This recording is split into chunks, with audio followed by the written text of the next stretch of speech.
U.S. Secretary of State Rex Tillerson meets with Russian President Vladimir Putin in Moscow, a 10th UN Security Council meeting in New York over the political process in Syria has again demonstrated a massive divide between Russia and Western countries. The Council heard a briefing from UN envoy Staffan de Mistura ahead of the later meeting today, where members are expected to vote on a revived draft resolution demanding that the Syrian government cooperate with an investigation into a suspected chemical attack in Idlib Province last week. And while Russia is expected to use its veto to block the measure, Moscow has been accused of being on the wrong side of history. The revived draft was submitted by the United Kingdom, France and the United States and seeks the Syrian government's compliance with joint UN and Organization for the Prohibition of Chemical Weapons investigators who want full access to the site of the chemical weapons attack. This as pressure builds on Russia to break ties with President Bashar al-Assad.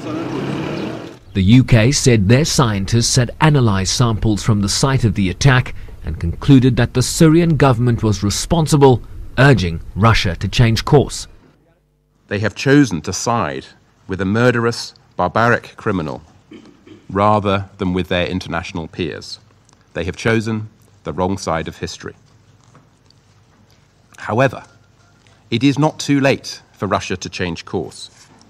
It is not too late for Russia to fulfill its responsibilities as a permanent member of this Security Council. It is not too late for Russia to use, finally, its influence over the regime to bring this conflict to an end. To my colleagues from Russia, you are isolating yourselves from the international community every time one of Assad's planes drop another barrel bomb on civilians, and every time Assad tries to starve another community to death. People not just in the West, but across the Middle East and the world are speaking out against Assad's brutality.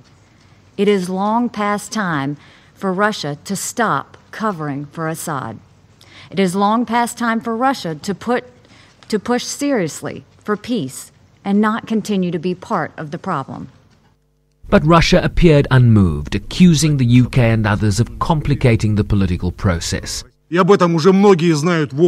Everyone in the UN knows this very well, that you are afraid. You have been losing sleep over the fact that we might be working together with the United States, cooperating with the United States. That is what you fear.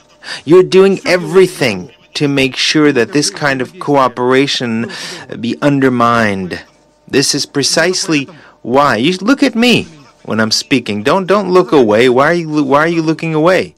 This is precisely why you today didn't say anything about the political process. The UN envoy urged consensus among stakeholders, and the vote later in the day will be the first real test of the international community's resolve.